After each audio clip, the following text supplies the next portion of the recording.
Emme, me lendame, hõikas mõmmi. Mõmmi vaatas alla. Majad olid tillukesed.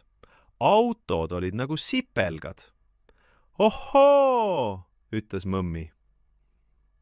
Siis tulid pilved. Mõmmi oli pilvede kohal. Pilved olid all, valged ja pehmed, nagu suured vatipallid.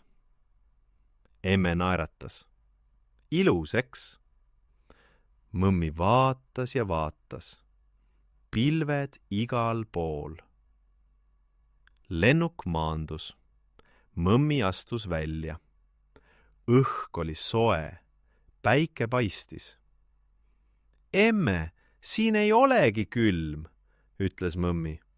Sellepärast me ei võtnudki mütsi kaasa, naeratas emme.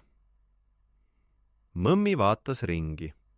Naljakad puud, pikad ja kõverad. Need on palmipuud, ütles isa. Need kasvavad soojades kohtades.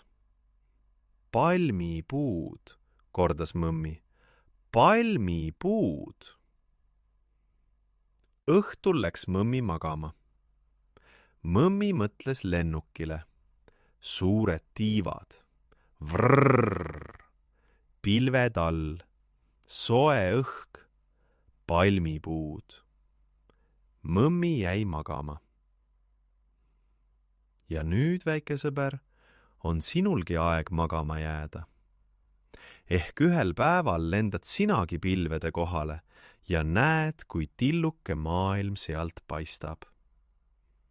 Head ööd, väike sõber. Sinu Palingu.